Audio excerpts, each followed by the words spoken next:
What up? What up? Students, I must tell you, sometimes in life, you get lucky. And when Mr. Dowdy came home tonight, he sat down on his couch with his laptop and he said, "Let's do a screencast for my students for their good so that they may do well on the test." And then he turned on the television.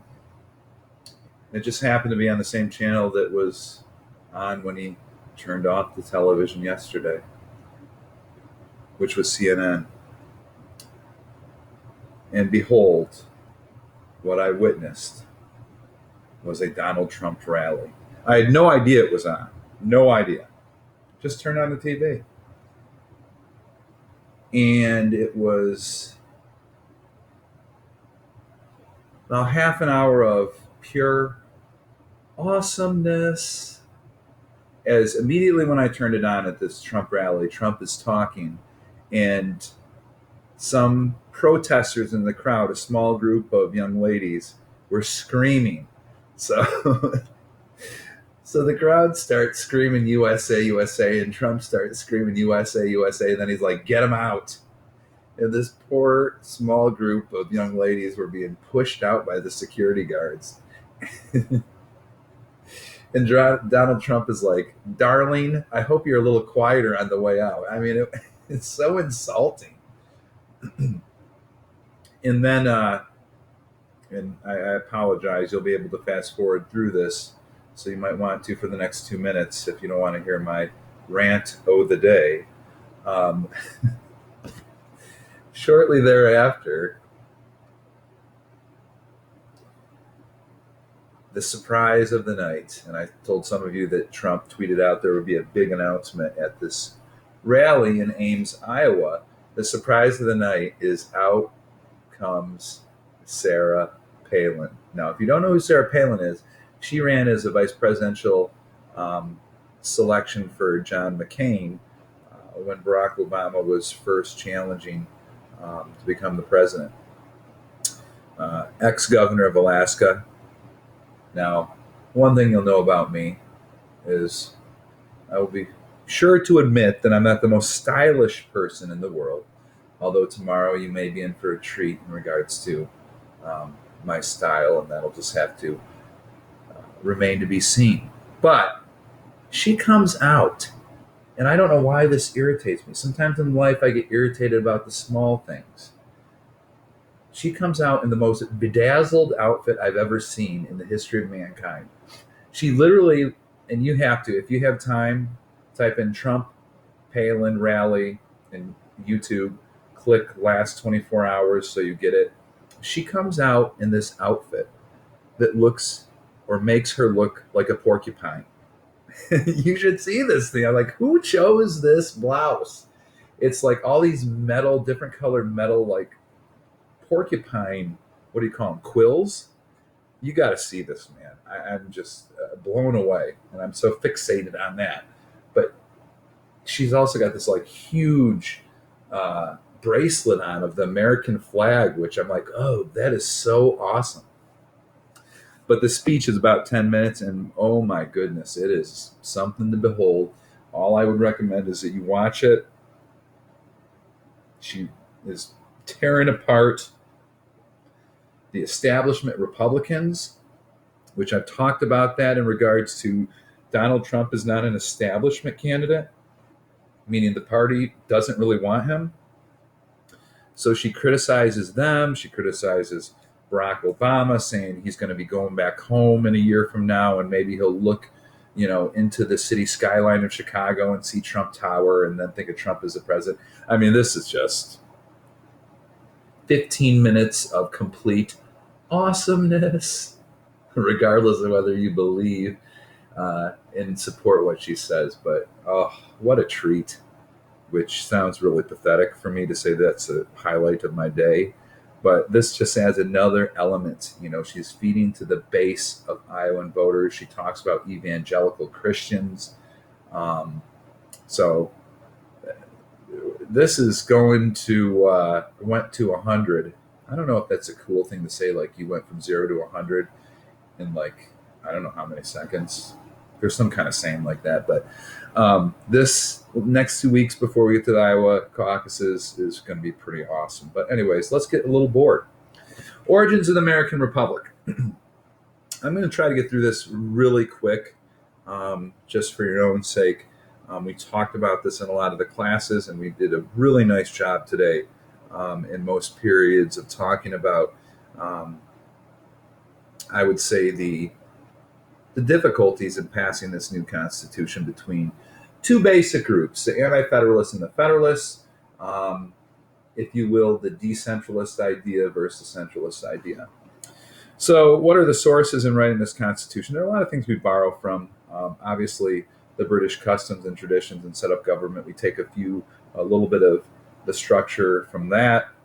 I talked about Locke and his philosophy of the role of government, this idea that we give up some of our rights to having individuals represent us and make governmental decisions, this idea of representative democracy or indirect democracy. And then state constitutions, we borrow from some of them. Massachusetts, if you look at their constitution, it mimics our constitution because we borrowed a lot from it. So those are some of the sources. So we have this convention due to the weakness with the Articles of Confederation, as you know, and we've talked about, you certainly have read about it. The problem with the Articles is we have a loose confederation of states that are not beholden to any kind of federal government or strong central government. So this weakness in the central government is illustrated by the inability to tax or force states to contribute money to the federal government, which makes it very difficult to pay war debts, to raise an army, to have the monies needed to form a central government to lead the Confederation. There's no chief executive or president. When needed, a few, either one or a couple of the members of the Congress would actually be the individuals who would kind of serve the role of the president. You have no national judiciary. So when you have certainly disputes between the states, how are you going to figure out, or alleviate that dispute? You do not have any guarantee or any kind of judicial body to challenge state court decisions.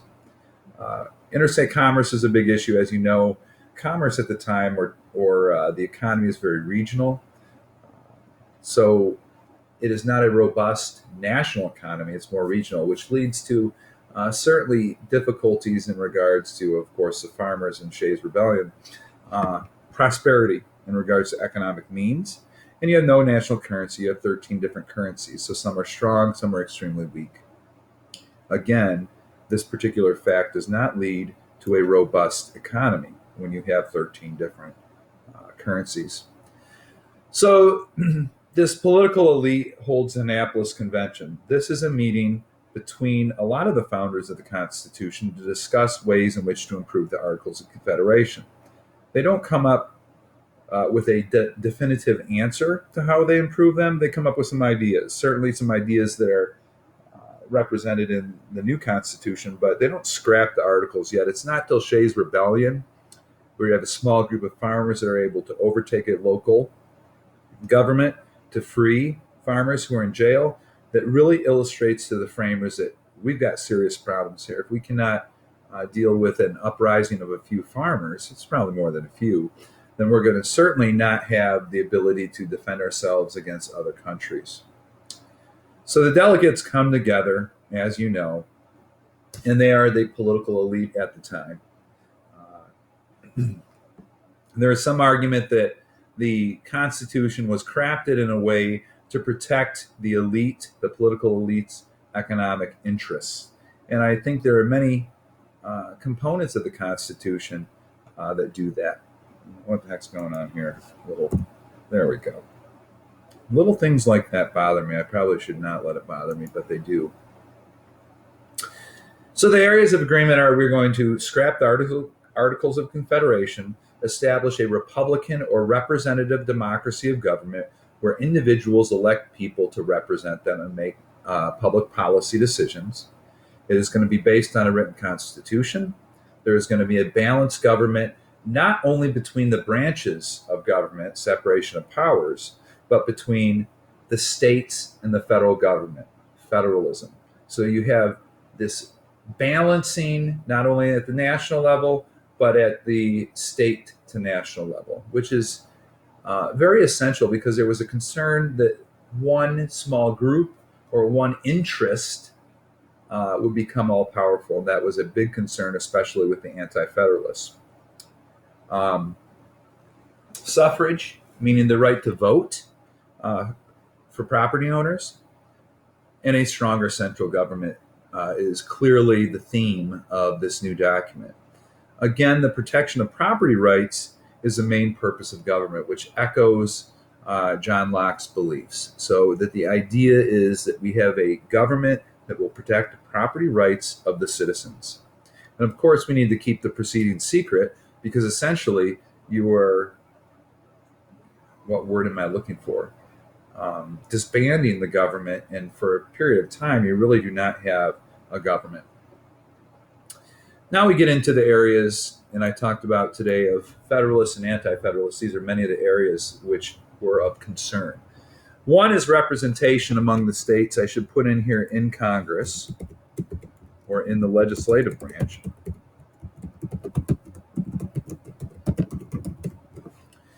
So again, you have the large states favoring the Virginia plan. If you think about that from a geographical standpoint, Virginia is large from a geographical standpoint. Maybe that helps you remember that the big states favored that because they got representation based upon population. Should probably put that too. Look, we're updating. The small states were concerned because they felt like they would not have much of a say in the legislative branch. So the small states favored the New Jersey plan. Again, geographically, New Jersey is much smaller than Virginia. Maybe that helps you remember that the small states favor that plan.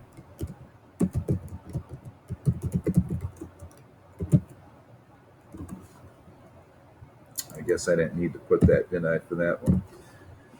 So you have this issue where the small states are not going to support a only one unicameral legislative branch based upon population, and the large states are not going to favor a unicameral legislative branch where there's equal representation. So you take the hybrid of the two, and you have the Great or Connecticut Compromise, which establishes a bicameral legislative branch with one branch satisfying the larger states, the House of Representatives, which is based on population, and you have another branch of the legislative branch that is favored by the small states, which is the Senate, where there's equal representation. A crucial compromise to get this Constitution passed. Then you have the southern state, northern state issue, and that deals with how slaves are going to be counted not only in regards to representation in Congress to determine essentially the House of Representatives and taxation. So the northern states wanted slaves to count for taxation, but not representation. Southern states wanted the opposite. So you have the Three-Fifths Compromise, which says that slaves will count as 3/5 of a person for the purpose of representation, the House of Representation, or excuse me, House of Representatives, and taxation. Probably not something that we're very proud of looking back in history, but was a necessary evil in regards to getting this document passed. You have the element of the presidency or the executive branch and concerns that the executive would be like a monarch. So this idea should be a life term, should it be an annual election, and you come up with a compromise of a 4-year term. Brings some stability to the office, but allows for us to rescind our selection for president if in those 4 years they're not doing a very good job. Some wanted the election by members of Congress, some by states, etc. We come up with a compromise of the Electoral College system. It allows the elite, the Electoral College, to play some role, but it still allows the state to determine who those Electoral College delegates are. And we'll certainly go into that in more detail in Unit 3 when we talk about elections. The ratification process is important and it takes quite a bit of time. And it's the idea that you have two groups, one Federalists that are very supportive of this new document, and they issue what are called the Federalist Papers, which you're going to listen to tonight, hopefully on the YouTube video. Federalist Papers are basically opinion papers addressing the various aspects of the Constitution and why it is justified. So when you talk about why we have a judicial branch, when you talk about why we have an executive, when you talk about why we have a bicameral representative legislative branch, they're basically saying this is why we set it up, and these would be published in papers, and this is why you should support it. And so the Federalists had a big advantage because they had a lot of resources. They were the founders of the Constitution. They had money, they had literally the printing presses, and they could get this out in papers, etc., to convince people to support it. The Anti-Federalists were more the blue-collar working class, the agrarian class, the farmers, who were very skeptical of this central government being too strong and very critical. Unfortunately, they had less resources, so oftentimes we don't look at the Anti-Federalist Papers. We look at the Federalist Papers because ultimately they were what got individual states to support the ratification of this Constitution. What the Anti-Federalists were successful in doing is getting the Bill of Rights added to the Constitution. So again, I've emphasized this a lot. The Constitution sets up a federal structure of government. It doesn't address people's rights. The Bill of Rights explicitly, well, I shouldn't say that. It's sometimes vague. But the Bill of Rights establishes, that's a better term, what rights the citizens have from the federal government. So protections from the government at the federal level that citizens have. And this alleviates some of the concerns with small states, southern states, anti-federalists. Again, I should use explicitly because sometimes it is very vague, freedom of speech. What does that mean?